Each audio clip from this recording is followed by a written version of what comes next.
Thank you, Chairwoman, and thank you, Dr. Kayla, for spending some time with us today talking about some really important issues that we could all spend a day talking about. I only have 5 minutes. Good news for you.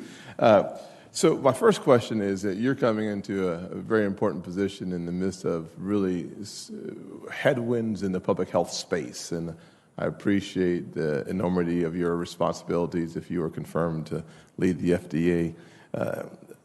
How do you view the FDA's role in granting emergency use authorization for the new as well as repurposed products to address the COVID-19 pandemic? Should the FDA use a wider latitude to ensure multiple avenues, for instance, drugs like budesonide, as well as COVID-19 testing kits, making sure that they're available to combat the pandemic? Well, as you know, thanks, Senator. It's good to be here with a fellow South Carolinian. I'm wearing my South Carolina bow tie today that my dad had. So I'm just glad it's not Clemson, but continue, please. Hey, I'm a Clemson man. But I know, I'm just joking. You're well aware, and it was during my tenure that the EUA guidance was written, that the potential benefits need to be weighed against the potential risks. That's the authority the FDA is given. And so there's a lot of latitude on the types of things that you mentioned. Yet I would still point out we do need to have enough evidence that we can make a fair assessment of what the potential is. And we need a system in this country, as I've emphasized over and over, that produces the evidence more quickly. Because under that framework, it's possible you could get it wrong. It's different if you've actually measured the benefits and risk and then you're confident about it. And so it's finding that right balance that's really in play for the FDA. No doubt. I would suggest that based on the severity of the challenge in the public space, that taking the appropriate calculated risk, it seems to be necessary nowadays more than it has been in the past. And I think we can do that in a way that involves coming to good decisions consistently.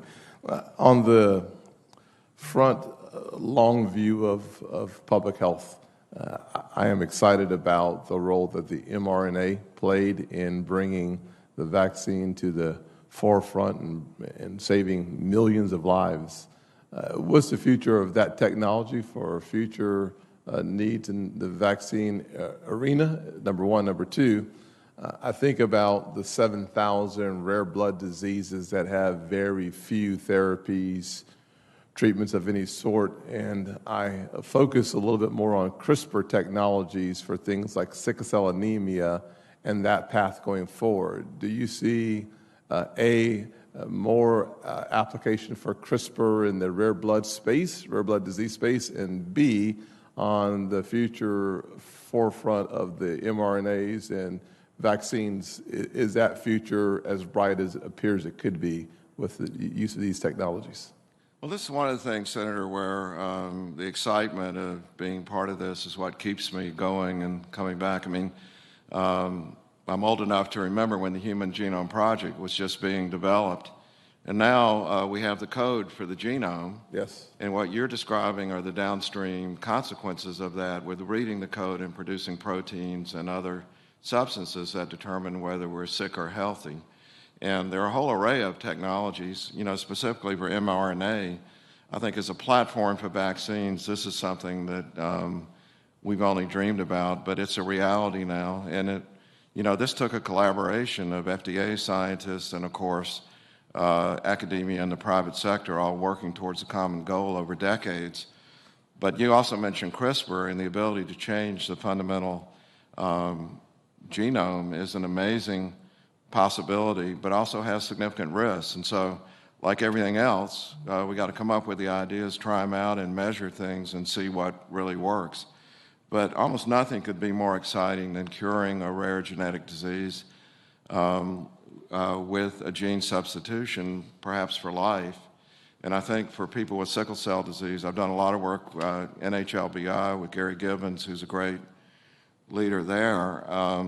I think this is something that's really needed, and it ties in. Chronic treatment for sickle cell disease is not going so well in this country because many of the patients live off the beaten path of the big high-tech centers, and yes, we've got to get treatments that are more effective.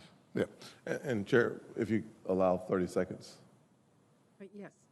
We have several more senators and votes gone, so. Thank you very much. So I would just say that I think we should at least take a second and thank Dr. Francis Collins for his work on the project that really has produced amazing results for our nation and frankly for the world. His work, I know he's retiring or just retired, his work has been amazing for all of mankind, number one. Number two, I would suggest that as we look into that future, the ethical issues around the new technologies like CRISPR will continue to pop up around the world. I know that China has had some challenges already with the use of CRISPR, and so what becomes a solution also becomes a problem. That's called reality, and hopefully we'll wrestle with those ethical issues in the public forum sometime in the very near future.